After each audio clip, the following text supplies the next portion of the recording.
आज की कहानी हमारे साथ शेयर की है जयपाल जी ने।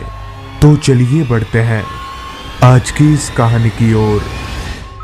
मैंने अपने जीवन के 15 साल ट्रक ड्राइवर के काम में गुजारा है और उन 15 सालों में मेरे साथ छोटी बड़ी काफी सारी घटनाएं घटी हैं।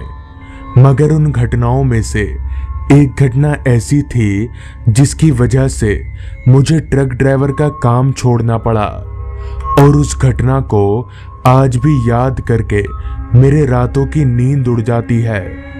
दरअसल हुआ कुछ यूं था कि 2 दिनों से लगातार ट्रक चलाने के बाद मैंने ट्रक को स्टैंड पर लगाया और मालिक को चाबी देने के लिए उनके घर गया। तो ट्रक की चाबी लेते वक्त मालिक ने मुझसे कहा, जयपाल, कल तुम्हें ट्रक लेकर कोलकाता जाना होगा। वो क्या है ना, मेरा एक दोस्त कोलकाता शिफ्ट हो रहा है, तो उसके घर का सारा सामान लेकर तुम्हें जाना होगा। इस पर मैंने मालिक से कहा, ठीक है, पर कल सुबह नहीं, कल शाम को निकलूंगा, क्योंकि कल सुबह मुझे कुछ काम है। इतना बोलकर मैं अपने घर चला आया। मैं इस बार सोचकर मालिक के पास गया था कि मैं 2-3 दिनों की छुट्टी लूंगा, लेकिन मेरे छुट्टी मांगने से पहले ही मालिक ने मुझे दूसरा काम बता दिया। खैर, मैं कुछ कर भी नहीं सकता था, मालिक की बात तो माननी ही पड़ेगी। जिसके बाद अगले दिन ठीक शाम के 5 बजे मैं मालिक के घर गया और वहां से ट्रक लेकर मालिक के बताए जगह पर ट्रक लोड करवाने पहुंचा। तो घर का सारा सामान होने के कारण ट्रक लोड करवाते करवाते 2 घंटे लग गए। जिसके बाद ठीक शाम के 7 बजे मैं ट्रक लेकर कोलकाता जाने के लिए रवाना हो गया। ठंड का मौसम होने के कारण शाम के 7 बजे ही रात के 10 बजे की तरह मालूम पड़ रहा था। हमारे यहाँ से कोलकाता करीब 350 किलोमीटर दूर है, तो मुझे वहाँ पहुँचने में करीब 5 घंटे का समय लगेगा और ये 5 घंटे मैं अकेले ही तय करने वाला हूँ।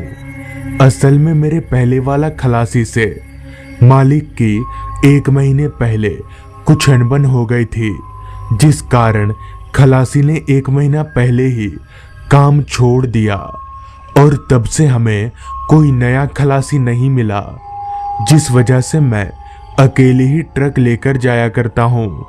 खैर, ट्रक चलाते चलाते 2 घंटे कब बीत गए मुझे पता ही नहीं चला, लेकिन अब रात का असर मुझे साफ साफ रास्ते पर दिखने लगा था, क्योंकि अब रास्ते पर गाड़ियों का काफिला काफी कम सा हो गया था, जिस वजह से कोहरे ने रास्ते को चारों तरफ से घेर लिया था।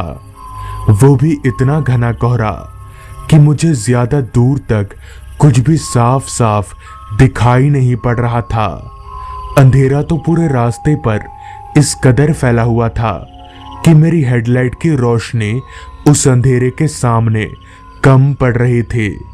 कुछ दूर इसी तरह आगे बढ़ने के बाद मैंने जब अपनी घड़ी में वक्त देखा तो रात के 9:30 बज रहे थे।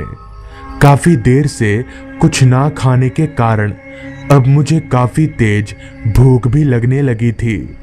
तो मैं ट्रक को कुछ देर के लिए रास्ते के एक किनारे पर रोका और घर से लाए खाने को खाने लगा। करीबन 15 मिनट खाना पीना खाने के बाद मैं वापस से ट्रक को भगाने लगा। काफी ठंड होने की वजह से मैंने ट्रक की सारी खिड़कियां बंद कर रखी थीं, ताकि ठंडी ठंडी हवाएं ट्रक के अंदर ना आ सके। अभी मैं ट्रक चला ही रहा था, तभी मुझे याद आया कि एक शॉर्टकट रास्ता है जिससे मैं 1 घंटे पहले कोलकाता पहुंच जाऊंगा।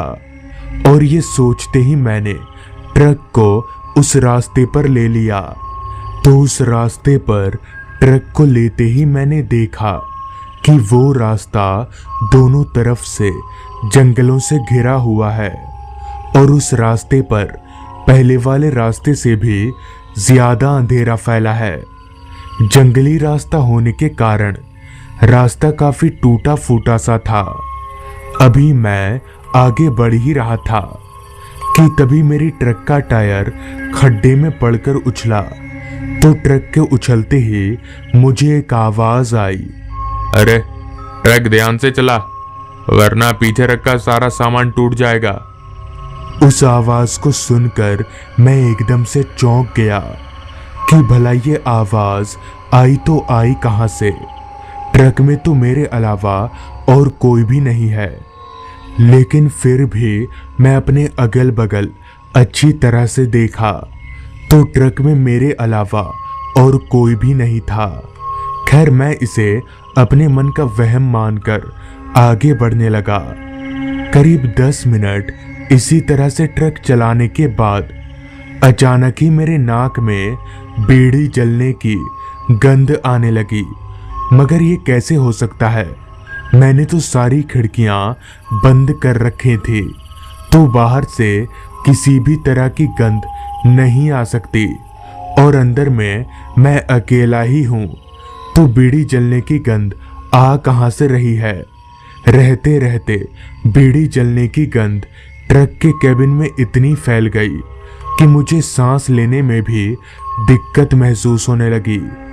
तभी मैं अपनी तरफ वाली खिड़की खोलने का सोच ही रहा था कि तभी मैंने जो देखा उसे देखकर मेरे होश उड़ गए, क्योंकि मैंने देखा कि बगल वाली सीट की खिड़की अपने आप ही खुल रही है, मानो कोई अदृश्य शक्ति उस खिड़की को अपने हाथों से खोल रही हो। ये देखकर मैं काफी डर गया। अभी मेरा ध्यान उस खिड़की की तरफ ही था कि तभी एक बार फिर मेरी ट्रक का टायर खड्डे में पड़ा। तो इस बार मुझे ऐसा महसूस हुआ जैसे किसी ने पीछे से मेरे गाल पर एक थप्पड़ जड़ दिया हो, और तभी पीछे से आवाज आई, तब से बोल रहा हूँ ट्रक ठीक से चला, सुनाई नहीं देता क्या? इस आवाज को दोबारा सुनकर और अपने गाल पर चांटा खाकर मैं समझ गया कि ये मेरा वहम नहीं और दाल में कुछ काला है। कि तभी मैंने जब एक बार अपनी निगाहें पीछे घुमाई तो पीछे का नजारा देखकर मेरे हाथ पैर कांपने लगे और मेरा सर घूमने लगा, क्योंकि ठीक मेरे पीछे एक बुजुर्ग आदमी बैठा हुआ था जिसकी शक्ल मौत से भी ज्यादा डरावनी थी, और उस आदमी के आंखों की पुतलियां भी नहीं थी। ये देखकर मैं समझ गया कि ये कोई इंसान नहीं बल्कि भूत है, और अब मैं काफी बड़ी मुसीबत में फंस चुका हूं। मुझे समझ नहीं आ रहा था कि मैं करूं तो करूं क्या। फिर भी मैं किसी तरह हिम्मत जुटाकर आगे बढ़ता रहा। डर के मारे मेरे हाथ पैर जोर जोर से कांप रहे थे, लेकिन फिर भी मैं काफी संभल कर ट्रक चला रहा था कि तभी मुझे कुछ ही दूरी पर रास्ते के एक किनारे एक आदमी बैठा हुआ दिखा। उस आदमी को देखकर मैंने मन ही मन में कहा, अब बचने का बस एक ही उपाय है कि मैं ट्रक को उस आदमी के करीब रोककर भागता हूँ। उस आदमी के पास चला जाऊंगा तो शायद बच जाऊंगा। और ऐसा ही हुआ।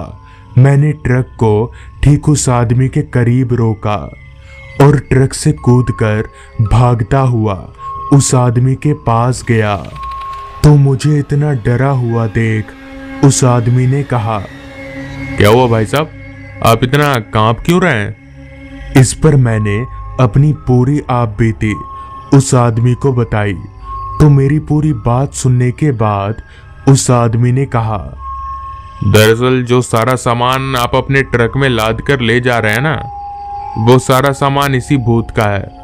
क्योंकि आज से 1 महीने पहले उस घर में, यानी कि जिस घर से आप सामान लोड करके ले जा रहे हैं, उस घर में एक बूढ़ा बाप, बेटा और बहू रहा करते थे।